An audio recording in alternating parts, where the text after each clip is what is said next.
여러분 요즘 같으면 좀 살맛이 나죠? 지난 여름에 얼마나 더웠는지. 이게 이제 지구가 아주 뜨겁고 열받아 가지고 이제 끝나나 보다. 또 코로나까지 겹쳐 가지고 우리 인생 세상의 역사는 다 몰락하나 보다, 그런 생각을 가졌는데, 하나님께서 만드신 법에 의하면 여름이 가면 가을이 오잖아요.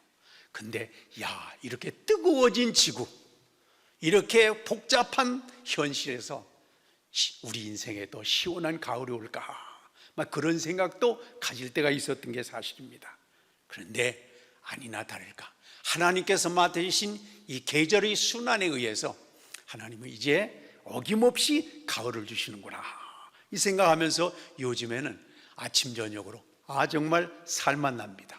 이렇게 시원하게 살아가는 삶을 살아가면서 그렇구나, 우리가 어떤 때는 하나님의 법칙대로, 하나님의 말씀대로 과연 이루어질까, 어떤 때는 노심초사도 하고, 어떤 때는 불안하기도 하고, 어떤 때는 힘들어하기도 하지만 결국 하나님의 뜻은 이루어지는구나, 하나님이 주신 놀라운 은혜의 역사의 썩 사이클은 돌아가게 돼 있구나, 이런 생각을 가지면서 우리가 지금은 여러 가지 힘들고 어렵고 아직은 다 해결된 것이 아니지만 하나님의 약속과 하나님의 말씀과 하나님의 법은 반드시 이루어진다고 했는데, 우리 삶에도 개인적으로 또 국가적으로 우리 삶의 형편에서 이렇게 시원한 날, 정말 살만 나는 날, 세상, 그런 세상이 속히 올 수 있게 되기를 바랍니다.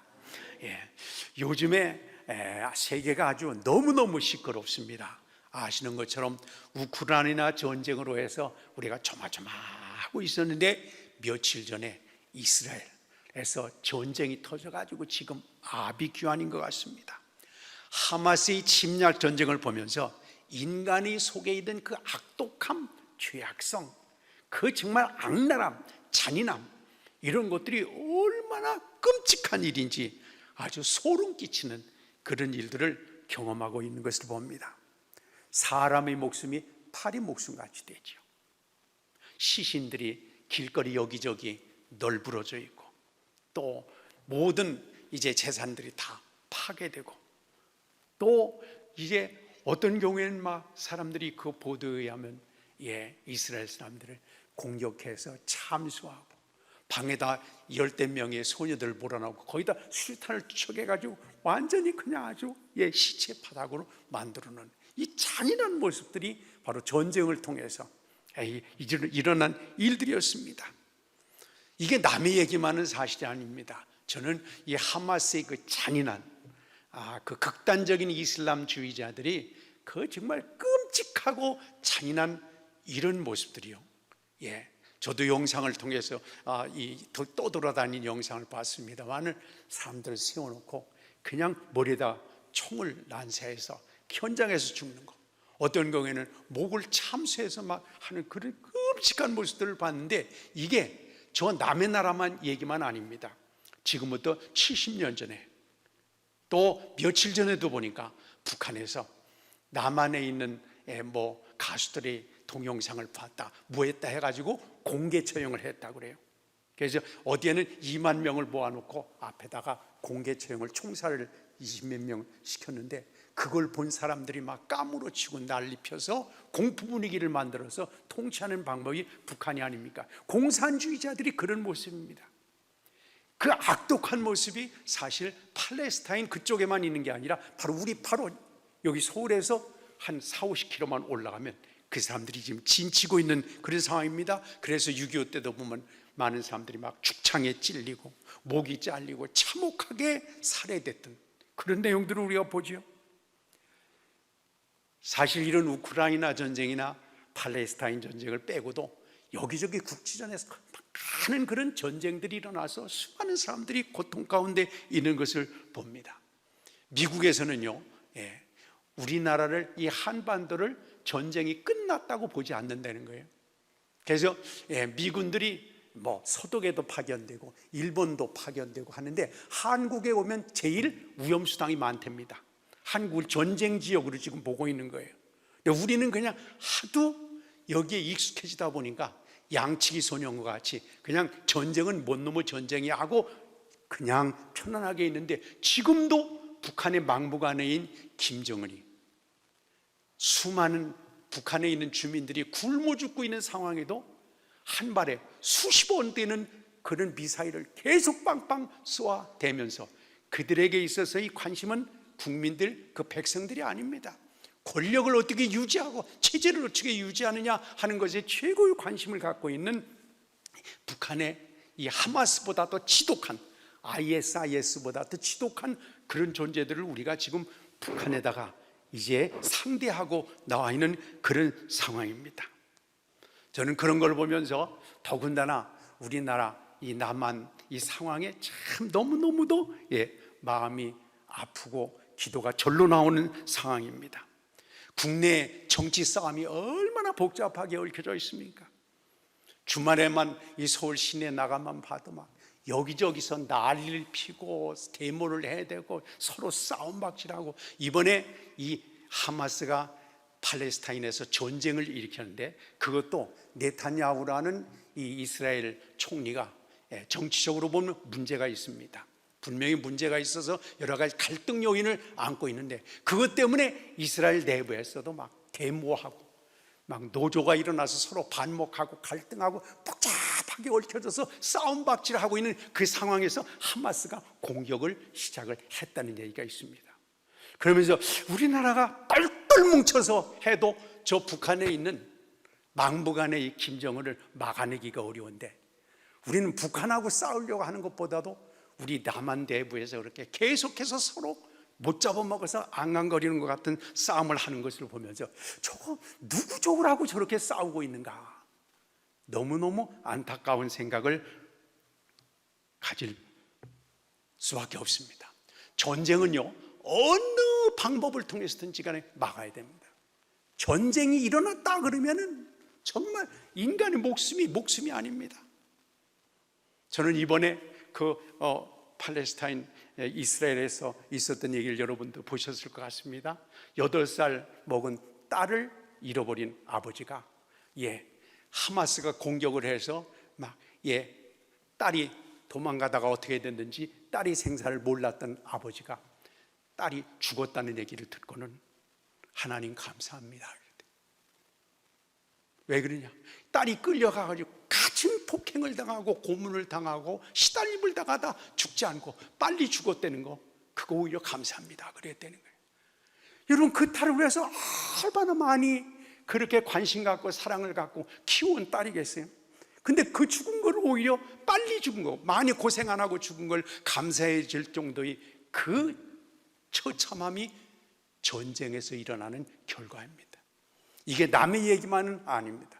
70년 전에 우리 한국에서 엄청나게 당했던 일인데, 그래서 우리는 무슨 방법을 통해서든지 간에 전쟁을 막아야 됩니다. 근데 그 막는 방법이 어떠냐 하는 거는 이건 참 쉬운 문제가 아닌 것 같습니다.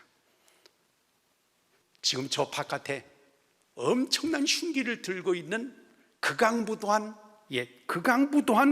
그런 괴한이 흉기를 들고 있는데, 요거를 대화로 풀어야 될 것이냐?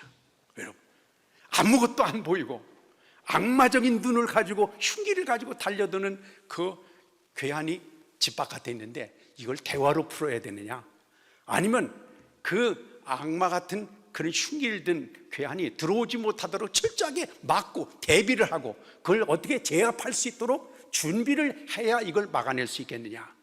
이거는 정말 우리가 쉬운 문제는 아닐 것 같습니다. 그 더군다나 우리가 나라를 위해서 많이 기도를 해야 되겠습니다. 이렇게 여기저기서 많은 사람들이 싸우고 갈등 겪고 있는 것이 오늘의 현실입니다. 실제 우리가 살아가는 삶의 현장은 그런 전쟁이 아니라고 하더라도 싸움입니다. 아침에 일어나면 회사 가려고 무슨 전쟁을 치릅니까? 출근 전쟁을 치릅니다. 그렇죠? 그보다도 앞서서 초등학교 다니는, 중학교 다니는 자녀를 둔 엄마는 애들을 깨워서 밥 먹여서 학교 보내는 게 전쟁터 같습니다. 너무너무 힘들 그런 과정을 겪게 되죠. 자식들이 이제 학교 딱 들어가면 중학교 졸업하고 고등학교 가려면 입시전쟁을 치릅니다. 원하는 학교에 들어간다고 해서 다 끝날까요? 아닙니다. 졸업하면 무슨 전쟁에 돌입해야 됩니까? 취업전쟁에 돌입해야 됩니다. 질병과의 전쟁, 추위와의 전쟁, 범죄와의 전쟁, 얼마 전에 보니까 담배 사재기 전쟁도 있습니다. 하여튼 우리는 이 전쟁 속에서 살아가고 있습니다. 사회에서나 길거리에서나 심지어 교회 안에서도 편을 가르고 어깨동무하고 머리띠를 두르고 주먹을 줄근거리고, 어떤 교회는 예배드리는데 저쪽에서 예배드리지 못하고 막 꽹가리를 치면서 난리를 피고 갈등을 겪는 그런 모습들도 보고, 야, 저게 어떻게 저럴 수가 있는가 이해하기 어려운 그런 현실이 우리 안에서 있습니다. 가정 안에서도 남편과 아내가 주도권 싸움을 합니다. 악을 쓰고 살림을 부서뜨리고 얻어맞고 뭐 난리를 피는 것이 오늘 우리가 현실 가운데 겪는 일들입니다. 우리 마음 안에서도 싸움이 계속되고 있는 게 사실입니다. 게으름과 안일함과 또 정말 늘 싸움을 하고 있습니다.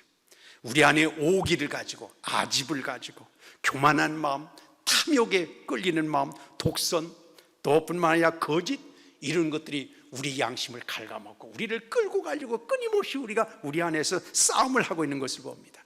적당주의가 우리를 무너뜨리려고 합니다. 정욕을 따르려고 하는 본능이나, 또 뿐만 아니라 불의와 사치와 음란과 퇴폐적인 욕망과 우리가 늘 싸우고 있는 것이 우리 현실이라고 할 수 있습니다. 사람이 살았다고 하는 것은 전쟁을 계속하고 있다, 이렇게 봐도 틀린 일이 아닐 것입니다.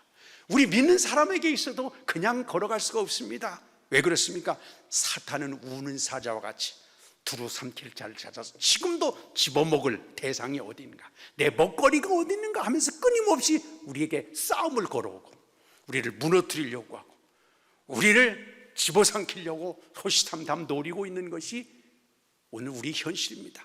북한만 그런 것이 아닙니다. 하마스만 그런 것이 아닙니다. 그래서 성경에 보면 우리 성도들에게 있어서도 선한 싸움을 싸워야 된다. 믿음의 선한 싸움은 피해서 안 된다, 도망가서 안 된다.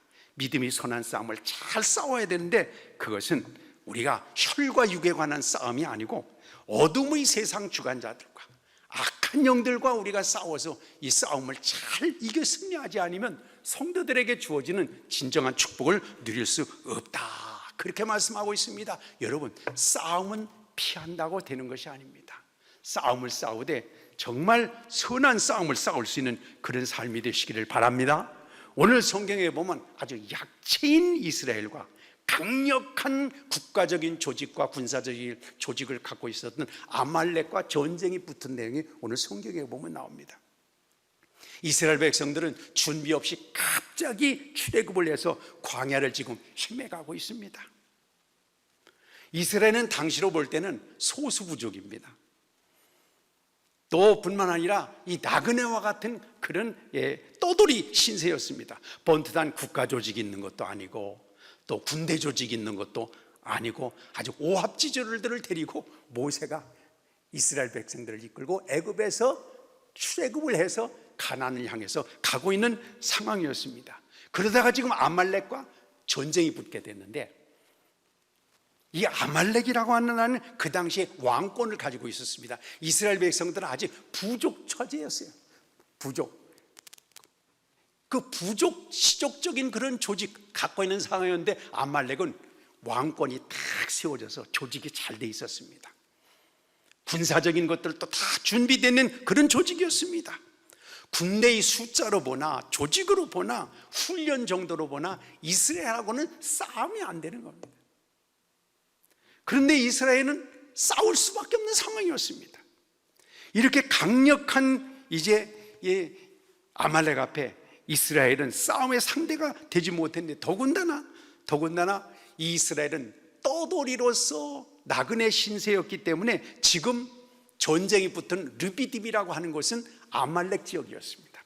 아말렉 사람들이 아주 익숙한 데였어요.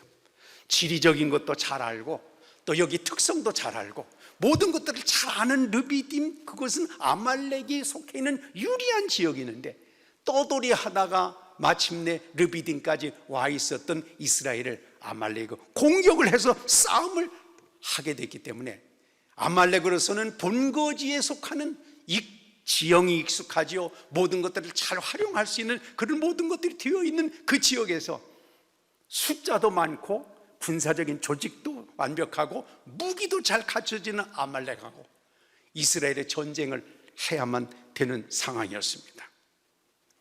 싸워보지 않고도 결과는 뻔했습니다. 그 당시에는요, 오늘날도 마찬가지입니다만 그 당시에는 전쟁을 했다 그러면 지는 쪽은 다 죽는 겁니다.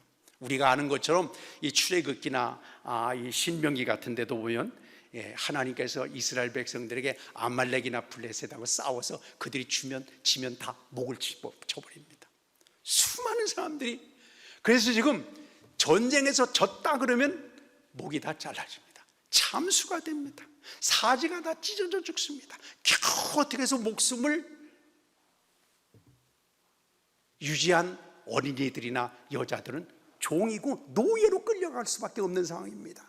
그러니까 모든 것들이 진짜 전쟁에서 지면은 모든 것들이 끝나는 상황인데 그 전쟁은 이길 가능성이 전혀 없는 가운데 있었던 전쟁을 지금 치러야 됩니다. 도망갈 수도 없습니다. 포기할 수도 없습니다. 눈 감고 그냥 모른 척할 수도 없습니다. 싸워야 되는 이 상황에서 어떻게 하면 될 것인가. 그런데요, 오늘 우리가 성경에 읽은 것 같이 13절 내용에 보면 놀라운 결과가 일어납니다. 13절에 보면 여호수아가 칼날로 아말렉과 그 백성을 쳐서 파하니라. 할렐루야. 여호수아의 군대가 완벽한 무기와 체제와 조직과 숫자를 가지고 있었던 아말렉을 깨끗이 괴멸시키고 완벽하게 다 처리를 해서 오히려 이스라엘이 노예가 되는 것이 아니라 아말렉 사람들을 노예로 잡을 만큼 하나님이 주신 놀라운 축복의 기회가 되었습니다. 인간적으로는 이미 진전쟁이었습니다. 해볼 만한 그런 가능성이 없는 상황이었습니다. 군사적으로 볼 땐 싸워볼 가치가 없는 싸움이었습니다. 상식적으로 봐도 이건 전쟁이 아닙니다. 그런데 예상을 뒤엎고 이스라엘이 승리를 쟁취했습니다. 전혀 생각지 못했던 승리 앞에 오늘 15절에 이렇게 말했습니다. 여호와 니시. 그랬습니다. 전쟁을 끝내고 난 다음에 그들이 우리가 어떻게 해서 이 전쟁이 이겼나 도대체. 계산이 안 되는 전쟁이었고 우리가 정말 기대할 수 없는 전쟁이었고 모든 걸 포기할 수 있는 전쟁이었는데 어떻게 해서 우리가 이 전쟁에서 이렇게 이길 수가 있었나 하는 것을 결론 낸 것이 여호와 니시. 여호와께서 우리의 기적이 되셨다. 여호와께서 우리의 승리 주역이 되셨다. 할렐루야. 그렇습니다. 모세는 이 싸움이 이스라엘의 싸움이었지만 이스라엘만 싸운 것이 아니라 여호와께서 이스라엘을 위해서 싸워주셨다. 여호와께서 이스라엘 뒤에서 백그라운드가 되주셨다.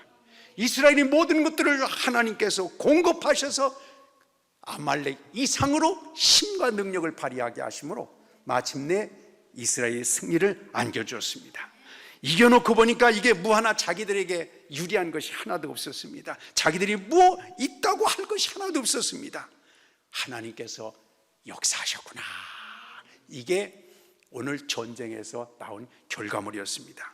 이스라엘에게는 준비도 없었습니다. 힘도 없었습니다. 가진 것도 없었습니다. 경제력도 없었습니다. 군사력도 없었습니다. 이 위기에 뛰어들어 싸워줄 우방나라도 없었습니다. 그런데 이스라엘에게 딱 한 가지 있는 것이 있었습니다. 그것은 세상을 움직이는 하나님이 계셨습니다. 그렇습니다. 하나님께서 이스라엘 편을 들어주시니까, 전능하신 하나님께서 그들의 보호자가 되시니까 내가 힘이 없어도 나를 돕는 보호자, 나를 후원하는 지원 세력, 나를 보장하는 세력이 크다고 한다면 그 전쟁은 이긴 전쟁이 되는 것입니다. 우리가 6.25 때 보면요, 정말 6.25 전쟁 때 보면 우리나라 그 국군이, 그것도 오합지졸 같은 국군이었는데 국군이 9만 명이었습니다. 우리나라 남한에 있는 군인이, 북한의 군인이, 정말 인민군들 훈련받는 군인이 얼마나 19만 명이었습니다. 그리고 탱크가 있었는데 6.25 때 전력을 비교해 보니까 북한에는 탱크가 242대 있었습니다. 소련에서 지원받은 탱크가 242대 있었는데 우리 남한에는 탱크가 몇 대 있었을까요? 빵대였습니다. 아무것도 한 대도 탱크는 없었습니다. 장갑차는 몇 대 있었는데 야포, 그냥 뻥뻥 쏘는 그 큰 야포가 북한에는 550문이 있었는데 남한에는 140문이 있었습니다. 숫자로 본다면 북한이 일주일도 안 돼서 남한을 완전히 집어삼킬 수 있는 그런 기대감을 갖고 쳐내려왔다는 얘기가 있습니다. 그럴만합니다. 생각해 보세요. 탱크 한 대도 없는데 북한에는 그 엄청난 탱크가 240이나 준비해서 막 밀고 내려옵니다. 군인의 숫자로, 야포의 숫자로 모든 것을 볼 때 비교가 안 됩니다. 근데 한국은 결국은 밀릴 때도 있었지만 북한을 밀고 올라가서 그 전쟁에서 꼼짝 못하게 북한을 제압하고 승리할 수가 있었습니다. 왜 그럴 수가 있었을까요? 우리를 돕는 세력이 더 컸기 때문에 그렇습니다. 우리의 후원자가 북한보다 더 컸기 때문에 그렇습니다. 우리를 지원하고 우리를 대신해서 싸워줄, 우리를 대신해서 힘이 돼서 전쟁에 역사할 수 있는 힘이 미국과 유엔군을 비롯해서 그 힘이 컸기 때문에 우리는 탱크 한 대 가지고 있지 않았지만 북한을 넉넉히 제압하고 우리 뜻대로 휴전을 할 수가 있었습니다. 싸우는 데 있어서 숫자는 큽니다. 내가 얼마를 가졌는가, 내 힘이 어느 정도인가, 군사력이 어떤가, 무기가 어느 정도 되는가, 이거 역할이 대단히 큽니다. 어떤 환경에 내가 싸우는가, 이것도 중요합니다. 어디에서 싸우느냐, 이것도 내가 이 전쟁에서 이길 것인가 질 것인가, 이 영향력이 큰 것이 사실입니다. 뿐만 아니라 전쟁터에서 어떤 지형지물이 우리에게 유리한가, 내가 이 지형을, 이 근처의 지리적인 요건을 잘 알고 있는가, 정세를 파악하고 있는가, 이것도 얼마나 중요한지 모릅니다. 그러나 우리 힘만으로만 되는 것이 아니라 우리를 돕는 자가 누구냐, 우리를 후원해 주는 자가 누구냐, 우리를 보장해 주는 자가 누구냐, 이게 가장 귀중한 것입니다. 여러분, 가정이 힘든 상황입니까? 사업이 난관에 부딪힌 분이 있습니까? 여러분 미래가 낙심되는 분이 거기 있습니까? 인간적으로 보기에는 불가능하게 보입니까? 사람들이 안 된다고 다 포기하도록 뒤에서 빈정거리고 있습니까? 우리 힘으로는 도저히 안 될 상황입니까? 그러나 우리보다 더 큰 힘, 세상을 움직이는 놀라운 능력의 힘이 우리를 돕는다면 무에서 유도 만들어낼 줄 믿습니다. 세상의 모든 것들을 다 승리하고 이겨나갈 수 있게 될 줄 믿습니다. 여호와가 나의 힘이 된다, 여호와 니시, 그런 인생을 살아가게 되시기를 바랍니다. 하나님께서 여러분 앞에서 여러분을 위해서, 여러분을 대신해서 싸워준다고 한다면 그게 여호와 니시가 되는 겁니다. 오늘 16절에 보면 여호와가 아말렉으로 더불어 대대 싸우리라 그랬습니다. 전쟁이 끝난 뒤에 알고 보니까 이스라엘이 아말렉과 싸운 것 같이 생각이 되지만 아니다. 전쟁을 진짜 지휘하고 진짜 결판내고 진짜 모든 것들을 다 이제 종결한 분은 여호와 하나님이시다, 그걸 느끼게 되었습니다. 이스라엘 전쟁은 이스라엘과 아말렉과의 전쟁이라기보다는 하나님께서 이스라엘을 잡아주시는, 그래서 하나님께서 이스라엘을 조종해서 하나님이 하시는 그런 전쟁이었습니다. 그래서 이길 수가 있었습니다. 하나님께서 대장 되신 그런 삶이었습니다. 이스라엘 힘만으로는 안 됩니다. 하나님께서 이스라엘 편에 서서 전쟁에 개입을 하심으로 이스라엘이 이긴 것입니다. 이스라엘은 오합지졸이었습니다. 준비도 없었고 숫자도 적었고 지형도 낯설었습니다. 그래서 포기할 만했지만 그러나 그들은 앞을 보고 뒤를 보고 옆을 보는 것이 아니라 위를 바라볼 때 하나님이 그들 편에서 주셨습니다. 이 스가랴 4장 6절에 말합니다. 이는 힘으로 되지 아니하며 능으로 되지 아니하고 오직 나의 신으로 되느니라. 그렇습니다. 힘도 없고 돈도 없고 아는 사람도 없고 또 맥이 빠지고 나이는 많이 들고, 그러나 주눅들 필요가 없습니다. 로마서 8장 31절에 말합니다. 만일 하나님이 우리를 위하시면 누가 우리를 대적하겠는가. 그렇습니다. 하나님의 보장을 받는 삶이 되신다면 무서울 것이 없습니다. 하나님께서 우리 삶의 완전한 지원자가 되신다고 한다면 우리는 죽었던 나사로도 살릴 수 있습니다. 아무것도 잡지 못하던 갈릴리 바다에 그물이 찢어질 정도의 놀라운 열매도 거둘 수가 있습니다. 하나님의 방법으로 보면 참 여러 가지 방법이 있습니다. 어떤 때는요, 전쟁을 할 때 하나님께서 천사를 보내서 이스라엘 백성들을 대신해서 싸워준 내용도 성경에 보면 나옵니다. 어떤 데 보면 싸움을 하는데 이스라엘 백성들이 약해서 발발 떨고 있는데 하나님이 위에서 우박을 보내가지고 보내니까, 어떤 경우에는 어둠을 확 보내가지고 적들이 꼼짝 못하게 하는 경우도 있습니다. 어떤 경우에는 하나님께서 햇빛을 사용해서 물이 핏빛인 것 같이 착각하게 적군을 만들어서 퇴각하게 만드는 경우도 있습니다. 그러니까 우리가 생각할 땐 싸우는 게 무기로만 싸우는 거 아닙니다. 숫자로만 싸우는 것도 아닙니다. 성경에 보면 아람 사람들한테는 하나님께서 선지자를 통해서 군대 눈을 딱 멀게 만들었습니다. 갑자기 앞이 다 안 보이는 거예요. 이거 어떻게 하면 좋습니까? 아무리 무기가 있어도, 아무리 훈련된 군사도 눈이 갑자기 깜깜해지니까 꼼짝 못하고 끌려왔다가 피난 간 내용들을 우리가 보지 않습니까? 어떤 경우에는요, 하나님께서 거짓말하는 영을 보내가지고 헷갈리게 만들고 자중질환도 만들기도 합니다. 어떤 데는 또 자연을 이용해 사람을 붙이기도 하고 그래요. 우리에게 우리가 가지고 있는 것만 가지고 해서 전쟁을 하는 것이 아닙니다. 생각을 해보세요. 다윗이 블레셋을 물리칠 때를 보십시오. 블레셋의 장군이 그 정말 대단한 골리앗을 보세요. 대단하지 않아요? 그런데 그렇게 최신식 무기에 경험이 많은, 키도 대단했던 그 골리앗이지만은 다윗은 가지고 있는 거 겨우 물맷돌이었습니다. 무기로 보면 상대가 되지 않습니다. 그러나 무기가 없다고 전쟁이 지는 것이 아닙니다. 오히려 다윗은 골리앗의 목을 베는데 자기 물맷돌이 아니라 골리앗이 가지고 있던 그 칼로 골리앗의 목을 베었습니다.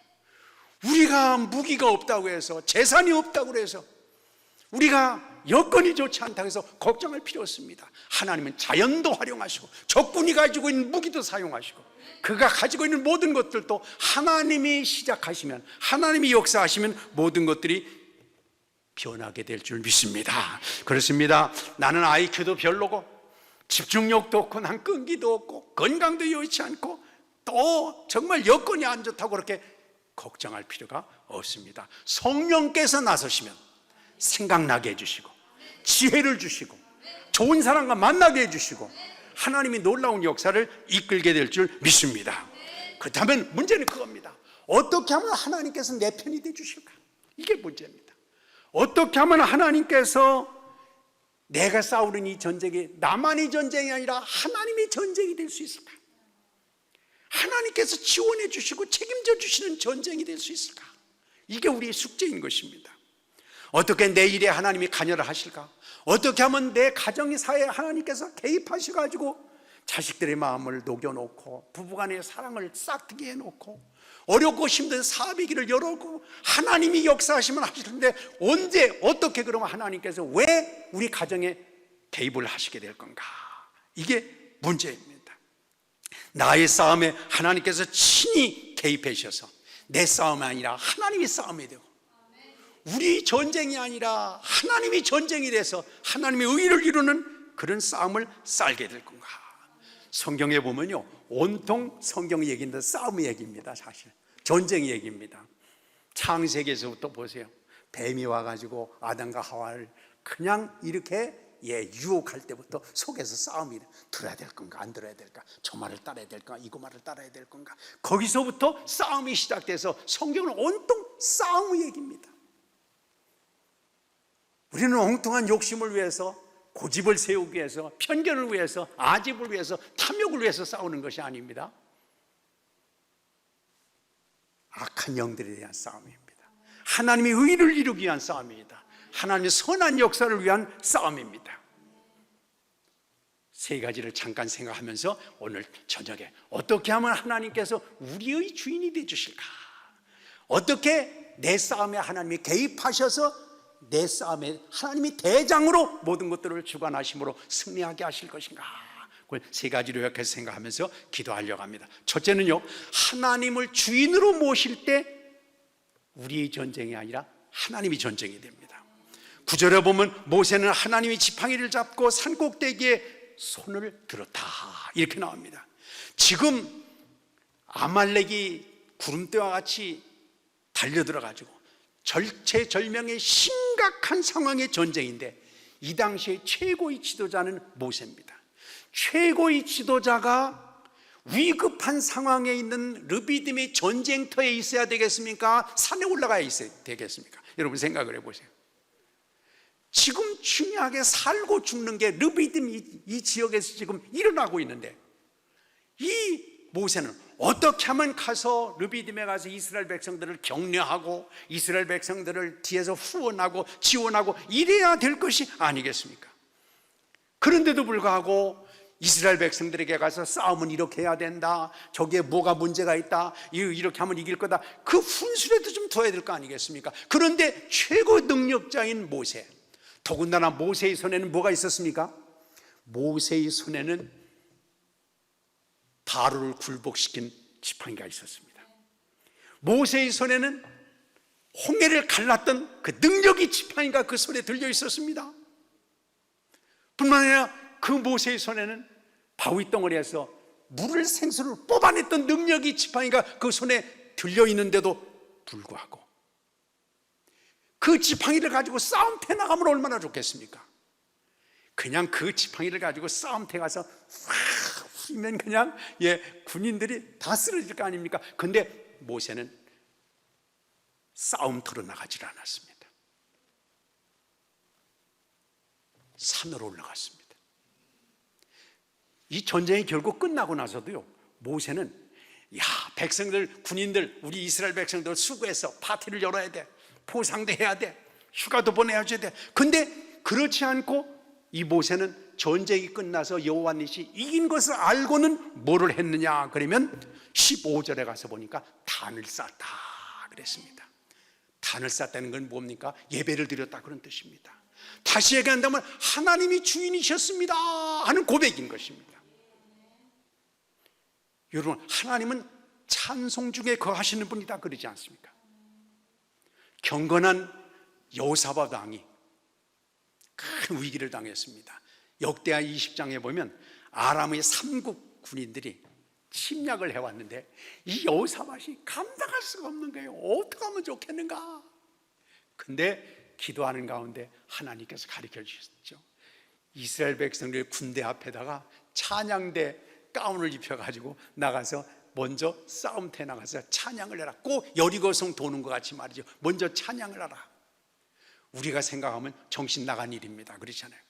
지금 죽고 사는 그 심각한 문제에 있는데 1시간이라도 더 활쏘기 연습이라도 하고 또 창던지는 연습이라도 해서 전쟁터에 나가야 되는데 군인들 앞에다가 찬양들을 쓰고서 찬양을 하라 이렇게 왕이 명령을 하게 될 때 얼마나 이스라엘 백성들은 뻥했겠어요.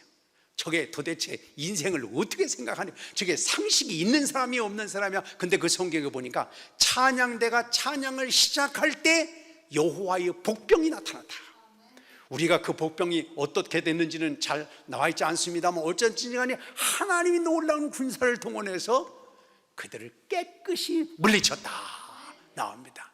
그렇습니다. 바로 하나님이 주인이라고 하는 걸 고백하는 건 최고의 그 고백이 예배고 찬양이고 하나님 앞에 모든 것들을 인정하는 것입니다. 지금 이스라엘 백성들에게 있어서는 이 능력의 지팡이를 가지고 싸우는 것도 중요하지만 싸우는 것보다 더 먼저 하나님 앞에 손을 드는 게 더 급하다. 이게 신앙의 고백인 겁니다. 믿음이 있는지 없는지는요 어느 때 알아보느냐 그러면은 평상시엔 잘 못 알아봅니다. 위급한 일을 당해야 알아봅니다. 급한 일을 당해야 알아봅니다. 보통 때는 우리가 참 뭐 믿음도 좋고 다 좋지만 교회 안에서 이 사람이 정말 하나님 중심으로 사는가 헌신적인가 하는 걸 언제 알아볼 수 있을까요? 돈 문제가 터지면 알 수 있어요. 돈 문제가 일단 나오면 속에 있는 게 나옵니다. 야, 이게 정말 하나님 뜻대로 사는 사람인지 아니면은 그냥 하나님을 활용해서 그냥 돈 벌고 내 이권을 추구하려고 하는 건지를 알 수가 있습니다. 이스라엘 백성들이 가장 급한 데 가지 않고 먼저 산으로 갔다고 하는 것은 이스라엘 백성들이 하나님 앞에 모세는 최고의 주인이 하나님이라는 걸 고백했던 것입니다. 이게 바로 나타나는 현상입니다. 그렇습니다. 권능의 지팡이를 잡고 전쟁터에 가서 휘둘르지 아니하고 오히려 산으로 갔다고 하는 것은 하나님과의 관계가 지금 목이 잘려질 순간이라고 하더라도 먼저 하나님과의 관계가 중요하다. 여기서부터 문제가 풀어져야 된다.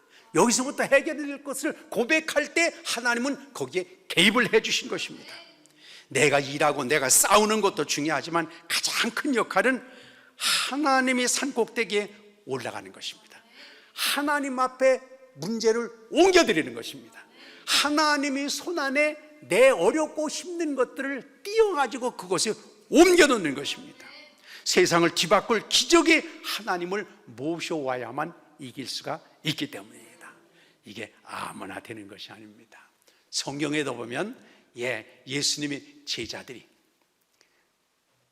갈릴리 바다에서 풍랑을 만났을 때도 예수님 먼저 깨우지 않았습니다. 예수님이 모든 것들을 풍랑을 잔잔하게 하시는 분이라고 하는 것을 몰랐겠어요? 그런데 아닙니다. 자기들이 할 대로 할 거 다 해보고 하다 안 되면 막판에 가서 그냥 예수님을 깨우게 된 거죠. 여러분, 우리는 먼저 주님을 깨우시기를 바랍니다. 그렇습니다. 내가 할 수 있는 것도 있지만 하나님께 이 전쟁의 대장을 맡깁니다. 하나님, 제가 할 수 있는 것도 많이 있지만 하나님께 먼저 고백하고 맡기고 의지해서 하나님이 주시는 지혜, 하나님이 주시는 방법, 하나님께서 이끌어 주시는 길을 걸어가겠습니다. 이게 바로 이제 이 모세의 이 싸움의 방법이었습니다. 그렇습니다. 우리 삶은 내가 전혀 세상을 이길 수 없습니다. 뭐 하나 내 힘으로 하기 어렵습니다. 제일 어려운 건 내 성질도 내 마음대로 못 하잖아요. 얼마나 힘들어요. 이게 내 마음대로 되는 것이 아닙니다. 위급한 상황에서 모세는 전선으로 달려가지 않고 하나님의 산으로 가서 하나님께 맡기고 의지했습니다. 능력이 지팡이가 그 믿음의 하나님은 개입을 해 주셨습니다. 이기는 비결은 그렇습니다. 하나님이 개입하시면 조건을 뛰어넘어서, 여건을 뛰어넘어서, 상황을 뛰어넘어서 새로운 역사가 펼쳐지게 될 줄 믿습니다. 왜 하나님이 관여하셨고 개입하셨을까? 그들이 하나님을 믿을 때 하나님 이것이 되었기 때문입니다. 예레미야 7장 23절에 말합니다. 너희는 내 목소리를 들으라. 그리하면 나는 너희의 하나님이 되겠고 너희는 내 백성이 되리라. 목소리를 듣는 것은 믿음을 갖는 것입니다. 자, 믿음을 갖는 것은 나의 전쟁을 하나님께서 처리하시도록 하나님의 손에 맡기는 것입니다. 그런데요, 아까 말씀드린 대로 다윗이 골리앗과의 전투에서 보면 사울 왕이 다윗을 불러가지고 너 골리앗 이길 수 있겠느냐 이렇게 물어보니까 다윗이 그랬습니다. 왕이시여, 제가 말이죠, 광야에서 양을 지키는데 곰이 달려들고 사자가 달려들어도 내가 주여 기도하면서 사자에게 달려들었을 때, 곰에게 달려들었을 때 곰을 물리치고 사자를 물리칠 수가 있었습니다. 그 하나님은 지금도 여기 살아계십니다. 그러니 제가 거기서 지켜주신 하나님을 변함없는 하나님으로 믿고 내가 골리앗 앞에 간다면 거기서 이기게 해주신 하나님이 이기게 해주실 줄 믿습니다. 근데 여러분, 다윗만 그렇게 하나님의 축복으로 이기는 경험을 했을까요? 아닙니다. 사울 왕도 그런 경험을 했습니다. 사울이 왕이 돼가지고 이스라엘 백성을 통치하면서 우리가 사무엘상 11장에 읽어보면요, 암몬 나하스하고 싸우는데 이 사울이, 이스라엘이 힘이 맥이 없어가지고 그냥 말하자면 이제 막 겁이 많아가지고 이게 우리가 죽는구나 하는데 하나님의 은혜 가운데 암몬 나하스를 이겼습니다. 그래서 사울이 막 기분이 좋아가지고 하나님이 놀라우는데 그런 내용이 나옵니다. 사무엘상 13장에 또 가서 보면 블레셋하고의 전투에서 블레셋을 이겼습니다. 이 사울이 이스라엘이 가진 것이 없고 별반 준비된 게 없었는데도 불구하고 하나님이 지혜를 주시고 힘을 주셔서 블레셋도 이겼습니다. 다시 사무엘상 15장에 보면 아말렉과의 전투에서도 이겼습니다. 근데 이상한 거예요. 이렇게 다윗이 이스라엘을 이끌고 암몬, 아말렉, 블레셋하고의 전투에서 이긴 경험이 있는데도 불구하고 그 경험이 자기 믿음을 만들지를 못한 거예요. 야, 그때 우리를 이기게 하신 하나님 지금도 살아계시다. 그때 우리에게 약속을 주셔서 우리가 순종했더니 아말렉이 물러가고 블레셋을 이길 수 있었는데 그 하나님께서 지금도 역사하시니 우리가 저 골리앗을 이길 수 있겠다 하는 믿음을 가져야 되는데, 이 사울은 이전에 주신 하나님을 까맣게 잊어버렸습니다. 이제는 하나님께서 놀랍게 역사하시는 것은 잊어버리고 그냥 골리앗을 보니까 이전에 하나님의 은혜, 하나님의 경험, 하나님의 축복, 하나님께서 함께 하셨던 것들은 까맣게 잊어버리고 골리앗에만 신경을 쓰게 되니까 두려움이 몰려왔습니다. 방법이 생각이 나지 않았습니다. 떨리기만 했습니다. 결국은 무너질 수밖에 없었던 것입니다. 여러분, 우리가 살아가면서 그래요. 어떤 상황을 보는 것도 중요합니다만 그 상황 위에서 역사하신 하나님, 또 이전에 나의 어렵고 힘든 과정 가운데서도 나와 함께 하셔서 이기게 해주셨던 그 놀라운 과거의 경험들을 오늘의 믿음으로 세워갈 수 있게 되시길 바랍니다. 우리는 그런 것 같아요. 우리는요, 꿈속에서라도 하나님이 나타나셔가지고 조 목사야, 내가 너를 사랑한다, 이렇게 한마디 하시든가, 아니면 이러면 우리가 정신없이 뛰어다닐지도 몰라요. 근데요, 사울은 그렇게 눈에 보이는 하나님의 역사를 많이 경험했다니까요. 그러니까 사무엘이 와서 사울한테 기름을 부을 때부터도 야, 하나님이 이렇게 역사하시는구나, 하나님 정말 살아계시구나, 그런 얘기를 몇 번이나 많이 했는지 몰라요. 근데 현실에 부딪히면 그걸 다 잊어버리고, 과거에 하나님께서 돌봐주셨던 것들을 다 까맣게 잊어버리고 현실에만 매몰이돼서 두려움에 쌓이고 넘어지는 그런 현상을 갖고 말았습니다. 여러분, 어린아이들은 누가 책임집니까? 부모가 책임집니다. 부모가 다 해결합니다. 어린아이가 괜히 해가지고 나 정말 지금 고등학교 가야 되는데 입학금을 써서 난리네, 어떻게 하면 좋을까, 심각하네, 또 뿐만 아니라 오늘 저녁에 뭐 먹고 살지 내가, 이렇게 걱정을 하면 이거는 아주 잘못된 것입니다. 어린아이 월사금은 누가 해결해 줍니까? 아버지 어머니가 해결해 줍니다. 우리가 하나님의 자녀라고 한다면 누가 우리 인생을 책임져 주시겠습니까? 하나님 책임져 주십니다. 여러분, 예수님을 구세주로 영접해서 하나님의 자녀가 되었습니까? 하나님이 자녀가 되었습니까? 하나님이 정말 아버지십니까? 그렇습니다. 우리 등록금을 아버지가 책임져주고 하듯이 우리 모든 것들을 챙겨주고 돌봐주시고 인도하실 분, 개입해 주실 분이 바로 아버지. 그 아버지가 그 자녀를 책임져 주십니다. 여러분, 한순간이라고 하더라도 사울처럼 이전에 주셨던 은혜, 이전에 주셨던 약속, 이 엄청난 많은 경험들이 있음에도 불구하고 현실에 오자마자 까맣게 잊어버리고 엉뚱한 일을 헤맨 그런 삶이 아니라 다윗처럼 제가 사자 고운 발톱에서도 살려주신 그 하나님이 지금도 살아계시고 나를 보호하십니다 하는 그런 하나님의 자녀로서의 확신 가운데 살아가는 그런 삶이 되시기를 바랍니다. 무엇이든지 간에 우리가 늘 기도하면서 하나님, 저는 하나님의 자녀입니다. 저는 하나님의 아들입니다. 저는 하나님의 딸입니다. 하나님은 나의 아버지십니다. 나를 낳아주신 분이고 나를 책임져 주시고 이끌어 주실 분입니다. 끊임없이 고백하시기 바랍니다. 끊임없이 찬양하시기 바랍니다. 이 놀라운 일들이 하나님이 우리 삶에 개입해 주시는 끝나풀이 되는 것입니다. 두 번째는요, 그러니까 하나님을 주인으로 모실 때 하나님이 우리 인생의 전쟁에 개입해 주시고, 두 번째는 기도하고 부르짖을 때, 내가 기도하고 부르짖을 때 하나님은 내 인생의 전쟁에 내 가정의 싸움에 하나님이 개입하셔서 하나님이 의를 만들어 가십니다. 오늘 11절에도 보니까 모세가 손을 들면 이기고 손을 내리면 졌다고 그랬잖아요. 결정적인 계기는 모세의 손이었습니다. 그러나 여러분, 그렇다고 해서 여호수아가 싸우지 않은 것이 아닙니다. 여호수아가 가만히 앉아 있는 것이 아니었습니다. 여호수아는 열심히 싸웠습니다. 그러나 싸운다고 다 되는 것이 아닙니다. 이기는 것은 하나님의 손에 있습니다. 지는 것도 하나님이 결정하셔야 되는 것입니다. 싸움은 여호수아의 군대가 목숨을 걸고 싸웠지만 이기고 지는 것은 여호수아가 아니라 모세의 기도하는 손이었다 했습니다. 그러므로 바꿔졌습니다.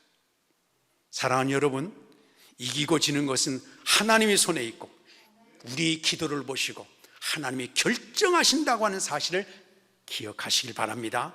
기도의 손은 하나님이 개입을 가져오고 하나님이 전쟁이 되게 하기 때문에 그렇습니다.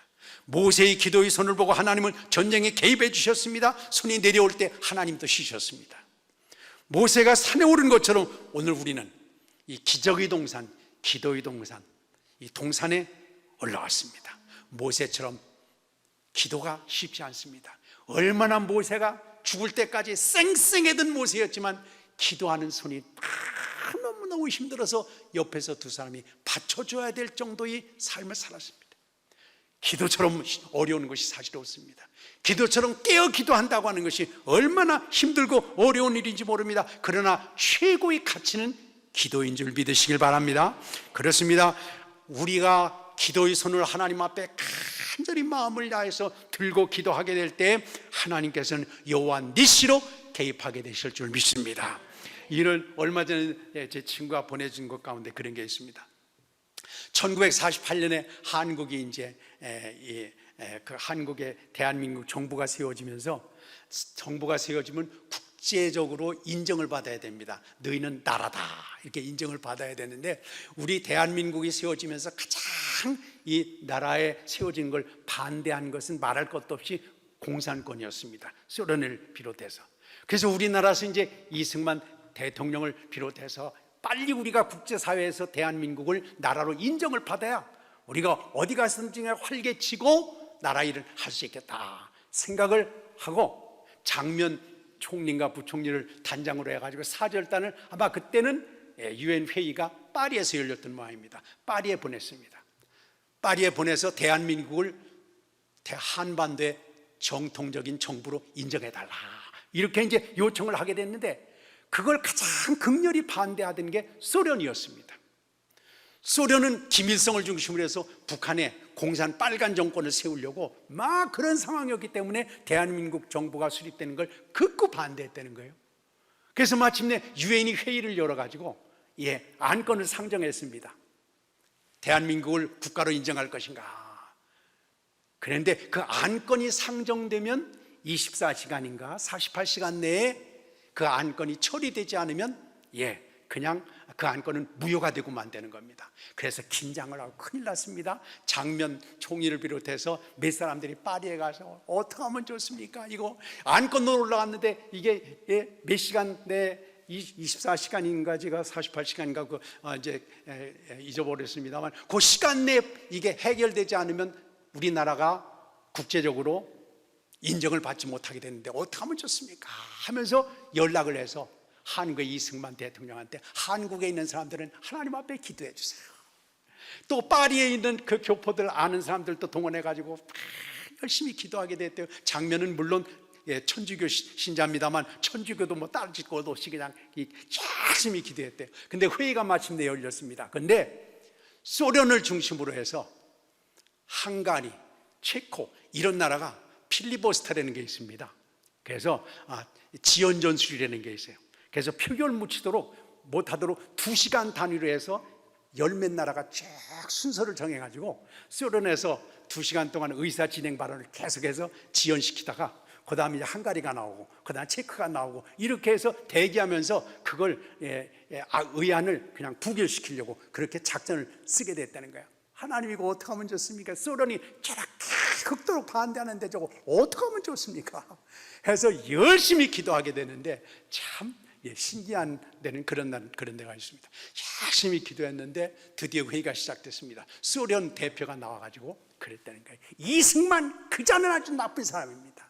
완전히 잘못된 사람입니다. 그래서 막 피를 토하듯이 막 난리를 피는 거예요. 근데 그 2번 타자가 누구냐 하면 헝가리 사람인데, 헝가리 대표는 자기 2시간 동안 가가지고 열변을 토하려니까 집에서 보약 먹고 잘 커피 마시면서 준비를 하고 있는 모습, 이러면서요. 근데 얼마나 소련 대표가 피를 토하듯이 막 맹렬히 했는지, 한참 동안 아마 1시간 정도는 막 떠들었는지 목에 결절이 생겨가지고 갑자기 캣캣캣캣 하더니 그냥 쓰러졌다는 거예요.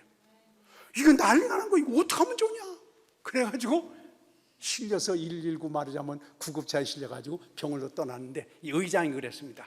예, 그러면 대한민국 정부 수립에 대해서 이의를 제기할 다른 사람 없으니까, 근데 이번 타자가 헝가리 대표가 나와야 되는데 헝가리 대표는 2시간 이후에나 나오려고 지금 못 가다듬는다고 집에서 커피 마시고 놀고 있는 거예요. 그러니까 3번 타자가 준비가 안 돼가지고 엉거주춤하고, 여러분 더 이상 반대 의견 없습니까? 그러니까 헝가리 대표는 나올 생각도 못하고 지금 저쪽에서 준비만 하고 있다가 사람들이 엉거주춤하고 있는 사이에 의장이 반대 없습니까? 그러니까 아무도 없는 거예요. 표결 붙이겠습니다. 그래서 찬성 48대 반대 8인가 기권 하나인가 해가지고 대한민국이 싹 국제적으로 인준을 받게 되었다고 합니다. 저는 그걸 이렇게 보면서요, 우리 대한민국 임시정부가 시작할 때 여러분 아시는 것처럼 그 당시에 잃어버렸습니다만 대한민국 국회가 시작되면서 기도로 시작했죠. 목사님을 이 무슨 목사님이었는데, 그렇죠? 세상에 대한민국 국회가 시작된 초기에 개국할 때 시작됐는데 목사님이 나와가지고 기도하면서 나라가 시작됐다니까요. 이게 우연한 일이 아니었습니다. 하나님이 놀라운 역사가 도대체 안 될 것 같았는데도 그렇게 마침내 성대 결절이 생겨가지고 그 소련 대표가 주저앉고, 그 옆에 헝가리 대표가 기다리고 있었으면 그냥 문제가 그럴 텐데 또 열심히 저 나름대로 준비한다고 집에 가서 커피 마시면서 목 가다듬고 있다가 기회를 놓치게 되고 결국 그냥 통과되고 말았습니다. 그 몇 년 뒤에 한국전쟁이 일어나지 않았습니까? 얼마나 한국교회가 독립을 위해서 기도하고 하나님 앞에 정말 우리 교회들이 저희 성결교만 해도 순교한 사람이 무지기수로 많습니다. 나라를 위해서 기도하고 했는데, 여러분 우리가 아는 것처럼 6.25 동란이 딱 났는데 안전보장이사회가 딱 열렸습니다. 안전보장이사회 상임이사국이 미국, 소련, 중국, 프랑스, 영국이잖아요. 근데 이 상임이사국이 반대하면 어떤 것도 처리가 되지 않습니다.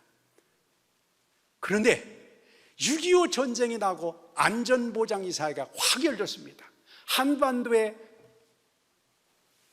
군대를 파견해서 전쟁을 막아야 된다는 얘기가 비등하고 있는데, 사실상 6.25 전쟁을 조종하고 일으킨 게 소련 아니겠습니까?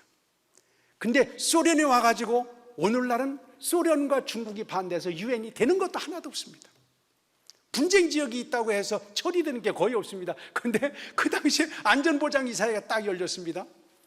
열렸는데 소련이 안 나온 거예요. 소련이 나와서 별 핑계, 말도 안 되는 핑계를 가지고 지연전술을 했으면 유엔군 파견 못합니다. 그런데 마침내 이 소련이 그 당시에 중화민국은 대만으로 도망가가지고 조그만 나라 있고 중공 지금 중국이잖아요. 그 중공이 큰 덩치로 이제 컸을 때입니다. 50년 만에도. 그래서 소련이 미국하고 대항하기 위해서는 중국을 끌어들여야 되겠다 생각을 해가지고 이 소련이 중화민국을 빼고 중공을 안보리 이사국으로 넣어야 된다 막 주장하면서 삐져가지고 안보리 상임이사국에 안 나오는 거예요. 몇 개월 전부터. 그래가지고 한국 한반도에 전쟁이 일어났다 해서 안전보장이사회를 열었는데, 그렇다고 해서 소련이 거기 나올 수도 없잖아요. 그러니까 소련 빠지고 나머지 안전보장이사회 상임이사국 4개국 있고 다 비상임이사국 가운데 있어서, 여러분 한반도에 전쟁이 일어났는데 어떻게 하면 좋겠습니까? 전쟁을 막아야 됩니다. 유엔군을 파견합시다. 찬성하면 이해하십시오. 예 하고 다 손들어 버렸습니다. 소련은 나오지 않았기 때문에 기권으로 처리하고 끝났다는 거예요. 저는 이걸 보면서 이게 하나님의 역사다. 이게 세상 사람들로 봐서는 우연한 일이지만은 믿는 사람에겐 우연히 정말 놀라운 축복의 기회를 만들게 되는 겁니다. 그렇습니다. 우리가 힘이 없다고 해서, 가진 것이 없다고 해서 걱정할 거 없습니다. 하나님이 우리 편이 되주시면, 하나님이 미국 끌어들이고, 하나님이 우리 편이 되주신다고 한다면 하나님께서 유엔군도 들어가지고 하나님 놀라운 역사를 이루어 나가는 것을 우리가 보지 않습니까? 하나님께서 우리 편이 돼서 우리의 지원자가 되게 하기 위해서는 우리가 열심히 기도해야 됩니다. 기도할 때 하나님께서 우리 기도를 들으시고 개입해 주십니다. 사람 간에도요, 좀 친절하려면요 대화를 많이 해야 됩니다. 그렇죠? 자주 왕래도 해야 됩니다. 또 부부간에도 이렇게 살면 싸워가지고 한 이틀만 말 안 하고 지내보세요. 저 사람이 북한 사람보다 더 멀리 느껴집니다. 우리가 대화를 안 하면, 왕래를 안 하면 그 자리에 한 집안에 있다고 하더라도 맨날 다른 사람같이 느껴집니다. 우리가 교회 안에 아무리 있다고 하더라도 우리가 믿음 안에서 내가 교인이라는 문패를 교패를 붙였다고 해서 해결되는 것이 아닙니다. 여러분, 하나님 그렇게 생각하면 참 반대 있는 사람같이 느껴집니까? 아니면 바로 나하고 조곤조곤 얘기하는 분으로, 나하고 가장 옆에 있는 분으로, 내 신음소리도 들으시는 하나님으로 여러분 느껴지시는가? 이게 여러분 중요합니다. 우리 신앙은 바로 그겁니다. 그래서 하나님이 참 멀리 계신 거야. 그냥 우리가 주여 삼창할 땐 열심히 소리 질러 기도해야 됩니다. 그러나 어떤 분이 그래, 하나님이 귀 잡수셨냐? 그렇게 왜 소리를 지르고 난리냐? 다 하나님이 다 들으신다, 신음소리 들으시는데, 물론 그렇게 말하기도 합니다. 그러나 그 사람은 어려운 일을 안 당해봤기 때문에 그래요. 우리가 어려운 일을 당해보면 가만히 못 있습니다. 그렇잖아요. 소리를 지르고 지금 자식이 여기 만약에 가다가 넘어졌다고 생각을 해서 사람들한테 여보세요, 이 자식 넘어졌는데 좀 도와주세요, 이럴 사람이 있어요? 소리를 지르고 여보세요, 살려주세요, 난리 필 거 아니겠어요? 우리 신앙의 고백은 그겁니다. 하나님을 부르고 하나님을 의지하는데 목소리가 문제는 다는 아닙니다만 우리 마음이 그렇게 실려 있는 것이 목소리이기 때문에 하나님과 가까이 느껴지실 수 있게 되시기를 바랍니다. 자주 하나님 앞에 왕래하고 하나님의 음성을 자주 듣고 대화를 많이 해요. 근데 저도 그런 훈련이 잘 돼 있는 건 아닙니다만 우리가 하나님과 대화를 잘 해야 되는데, 우리가 하나님하고 대화를 잘 합니까? 일방적으로 합니까? 요새 대화가 안 되는 것 가운데 하나가 그렇잖아요. 애들 불러다 놓고 너 1, 2, 3, 4, 5, 6 이거 다 실천해. 알았어? 네, 그럼 가. 그러면 애들이 요새 싫어합니다. 애들 얘기를 먼저 들어봐야 돼요.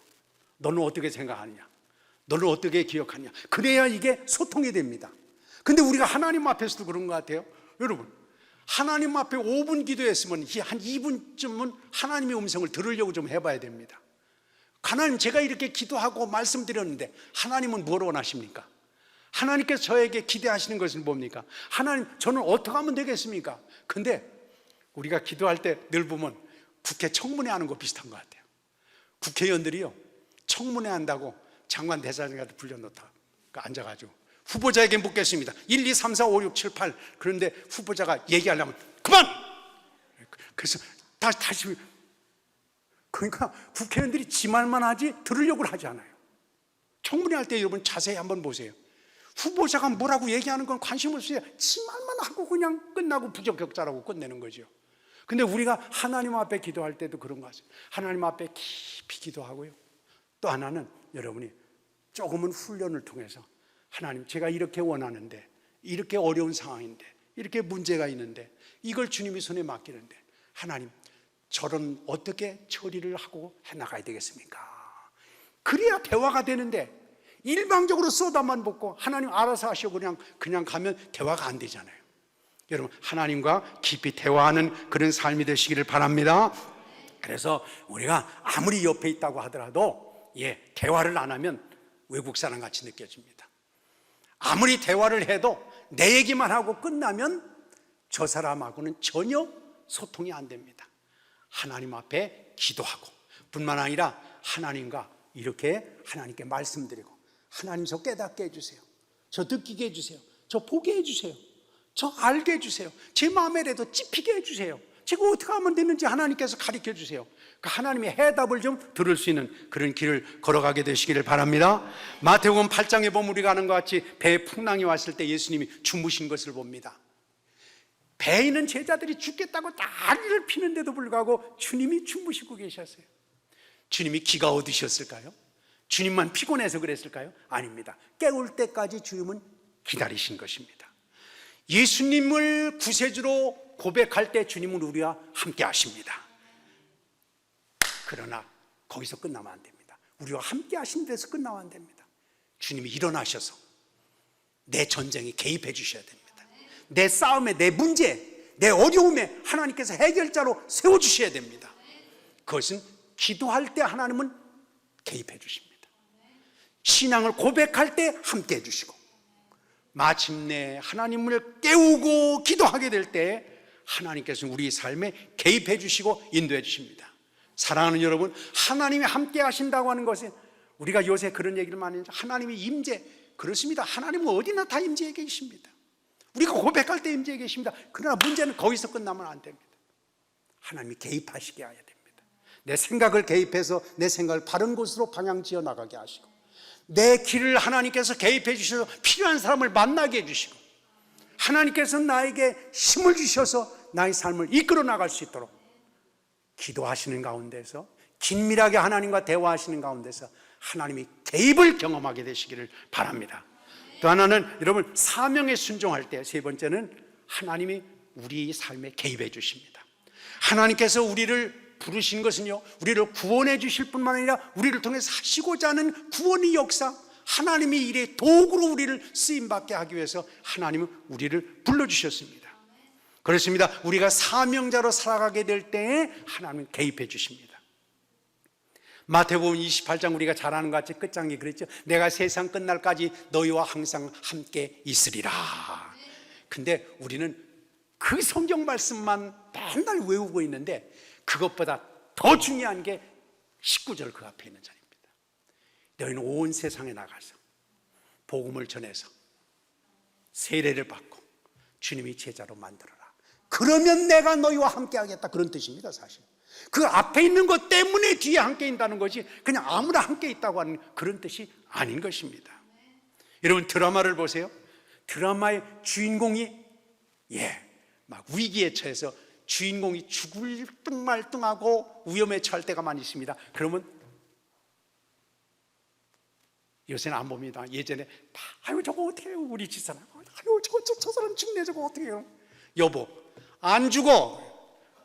지금 죽어가잖아요. 주인공인데 안 죽게 돼 있어. 그 사람 지금 드라마가 20회짜리인데 지금 10회밖에 안 돼서 안 죽는다니까.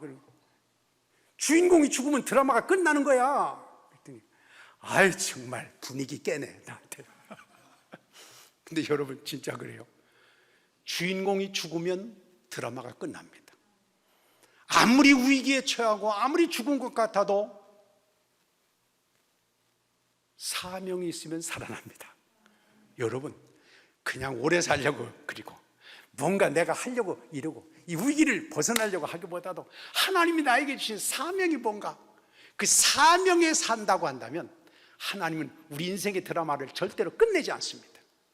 우리가 하나님 앞에서 주신 그 사명이 섬기고 봉사하고 나누고 전도하고 베풀고 드리는 그 사명에 충성할 때 하나님은 우리 인생의 드라마를 어쩌면 더 재미있어서 횟수를 더 늘릴 수도 있을지 몰라요. 하나님 놀라운 역사를 이끌어 가십니다. 사도행전 14장 3절에 보면요, 두 사도가 오래 있어 주를 힘입어 담대히 말하니 주께서 저희 손으로 표적과 기사를 행하여 하나님의 말씀을 증언하게 해주셨다. 그 어려운 가운데서 열심히 전도하니까 하나님께서 막 능력으로 기적을 일으켜 주시고 은혜 가운데 이끌어 주신 것을 우리가 봅니다. 저희 고향에도요, 저희 고향 충남 예산인데 저희 면 소재지에 교회가 하나밖에 없었습니다. 1960년대. 그러니까 제 중학교 다닐 때였겠죠. 그때 막 교회가 있는데 와 대단했습니다. 여전도사님이 그냥 꼬목 치마에다가 저 하얀 저고리 입고 막 쪽지 가지고 하는데 이 충청도 사람들이 좀 누구 말 잘 들어요, 안 들어요? 충청도 사람들이 아주 속만 그 해가지고 듣지도 않습니다. 그러니까 이 여전사님이 얼마나 이 60년 되니까 얼마나 그러겠어요. 이 충청도 아주 멍청도 같은 이 사람들 이거 어떻게 좀 이거 깨우쳐야 될 텐데 안 되는 거예요. 얼마나 열심히 기도하고 신방하는지. 와, 근데 60년대에요. 그 교회가 한 250명 정도 모여야 돼요. 근데 기도하면 막 안진뱅이가 벌떡벌떡 일어나고. 근데 그 뒤에는 안 일어났어요. 근데 왜 그랬냐 그러면 맨날 안진뱅이 일어나면 어떡하겠어요? 근데 하나님께서 보여주시려고, 증거해 주시려고. 그래요. 하나님께서 사명을 위해서 살아가게 되니까 하나님이 증거를 보여주시기 위해서 막 기적의 역사를 막 일으켜 주셔가지고요. 그 당시 60년대 초원교회가, 동네 교회가 말이죠. 한 300명 정도 모여가지고 그 뒤에 저희 면에 있는 동네에 다 교회가 하나씩 성결교회가 세우게 치게 됐다니까요. 사명을 위해서 살아가면 하나님께서 책임져 주시고 인도하시고 이끌어 주실 줄 믿습니다. 이런 재미난 얘기가 있어요. 미국에서 나이가 많은 할머니가 교회에서 철야 기도를 하고 왔는데 사명에 살아야지, 나는 사나 죽으나 열심히 전도하고 살아야 되겠다 막 이래가지고 이제 철야 기도하면서 은혜를 충만하게 받았습니다. 그리고 집으로 돌아왔는데 집에 흉기를 가진 젊은이가 시퍼런 흉기를 가지고 막 달려들었습니다. 여러분, 철야 기도하고 왔는데 이게 강도가 들었으면 이게 어떻게 된 거예요? 기도 잘못된 거죠? 그랬는지 몰라요. 하나님 이거 어떻게 하면 좋습니까? 이게 철야 기도하고 왔는데 사명을 위해서 살겠다고 막 주님 뜻대로 살기로 했네, 뒤돌아보지 않겠네 막 그렇게 노래하면서 집에 왔는데 와보니까 젊은 강도가 더 시퍼러면 죽일 거야. 이게 난리가 났어. 할머니가 하나님이 세상이 어떻게 되는 겁니까? 이거 금방 내가 은혜 충만해가지고 왔는데 이거 어떻게 됩니까? 그게 주여 어떻게 하면 좋겠습니까? 그러니까 이 할머니가 이랬어요.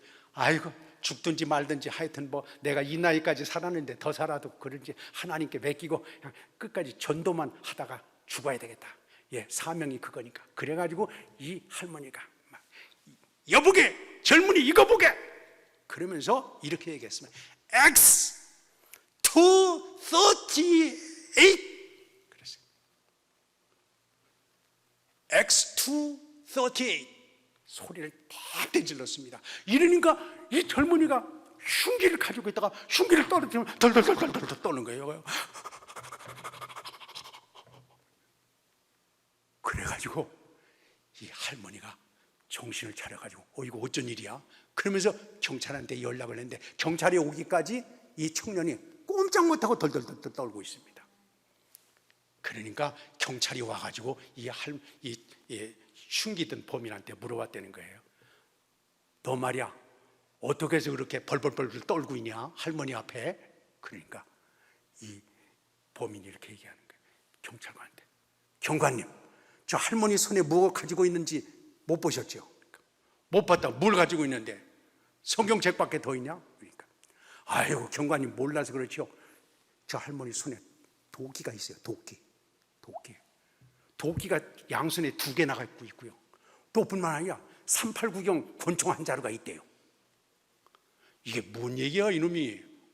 뭔 얘기를 하는 거야? 그러니까 경관님 제가 들었는데요 이 할머니가 X2 X가 영어로 하면 ACTS는 사도행전을 얘기합니다. 그러니까 사도행전 X2는 사도행전 2장 38절입니다. 그래서 이 할머니가 죽음을 앞에 두고 전도나 하다 죽자 그래가지고 사도행전 2장 38절이 뭐냐 그러면 너희가 회개하여 각각 예수 그리스도 이름으로 세례를 받고 죄사함을 받으라. 이걸 다 외울 시간도 없어서 그냥 사도행전 2장 38절 하는 거예요. 그러니까 X2 사도행전 2장이 X가 영어로 또 도끼 아니에요. 도끼. 도끼 2개 이런 뜻입니다. 38은 뭐냐, 우리가 군인 가서 총을 얘기할 때 뭐냐 하면 M16이라고 그러잖아요. M16 이게 소총이거든요. 근데 38 하면 38 구경 권총을 얘기합니다. 그 사람들은 그렇게 알아듣는 거예요. 그러니까 이 할머니는 전도하려고 사도행전 2장 38절은 믿고 끝내라 하고 소리를 질렀는데, 이 도둑은 그걸 도끼 2개 들고 38 구경 권총까지 가지고 있는 할머니로 들린 거예요. 이게요, 똑같은 말을 해도 하나님이 역사하시면 이렇게 그렇게 들려서 변화돼서 하나님이 막아주시고 인도하시는 것입니다. 사랑하는 여러분, 하나님이 주신 사명에 올인할 때 우리가 가진 것이 없어도, 상황이 어렵다고 하더라도 하나님은 새로운 역사를 일으켜 주실 줄 믿습니다. 우리가 사도행전 28장에 보면요, 27장에 보면 이 바울 사도가 지중해에 가다가 배가 쪼개져 가지고 죽은 상황에, 다 이제 죽는 상황에 있었습니다. 그때 바울 사도가 그렇게 얘기를 합니다. 여러분, 배가 깨지지만 절대로 죽지 않습니다. 그 사람들이 어떻게 죽지 않는 걸 아느냐? 그러니까 하나님께서 어젯밤에 저에게 주님 말씀하신대, 너 로마에 가서 재판 자리에 서야 된다. 이게 사명이다. 이렇게 말씀하셨거든요. 하나님께서 나를 골로 보내시기 위해서 보내셨기 때문에 절대로 죽지 않습니다. 말씀대로 되었습니다. 여러분, 하나님 주신 사명, 그것도 내 위주, 내 마음에서 생긴 사명이 아니라 하나님께로부터 받아야 됩니다. 정말 믿음의 선한 싸움을 가지고 하나님 주신 사명이 무엇인가. 교회에서도 어떻게 보면요, 말썽 부리는 사람이 사명이다 생각하고 엉뚱하게 말썽 부리는 경우도 있어요. 그러면 안 됩니다. 정말 겸손하게 하나님의 뜻을 향해서 선한 섬김의 사명, 희생의 사명, 드림의 사명을 통해 살아가면 하나님이 우리 인생의 대장이 되주셔서 우리의 전쟁을 대신 싸워주시고 하나님의 역사를 이루게 될 줄 믿습니다. 여러분, 우리가 지금 너무너무 위기 가운데 있습니다. 우리나라가. 그러나 저는 기도하는 백성들이 있기 때문에 저는 실망하지 않습니다. 하나님께서 우리 전쟁의 대장이 되주시고 인도해 주시도록 오늘까지도 그랬지만 자만하지 아니하고 하나님을 우리 가정에, 우리 교회, 우리나라의 주인으로 삼고 열심히 기도하고 사명에 충성해서 우리 모두가 하나님께서 우리를 대신해서 싸워주시는 하나님이 전쟁이 되어서 승리를 맛보고 하나님께 영광 돌리는 우리 모두가 되시기를 축원합니다. 우리 기도하시겠습니다. 오늘 말씀을 생각하면서 그렇습니다. 하나님, 힘이 없습니다. 가진 게 없습니다. 하나님, 정말 무기도 부족합니다. 우리 자식들 정말 어렵습니다. 사업도 마찬가지입니다. 준비한 것도 없습니다. 그러나 여러분, 아닙니다. 하나님이 내 싸움에, 내 역사에 대장이 되어주시고 개입해 주시면 전혀 새로운 길이 열릴 수 있습니다. 주님이 나의 주인이십니다. 고백하시고 하나님 해결해 주세요. 깨우시고 사명을 위해서 감당함으로 하나님께 영광 돌리는 우리 모두가 되시도록 이 시간 주여 세 번 간절히 부르고 하나님 앞에 기도하겠습니다. 주여, 아버지 하나님,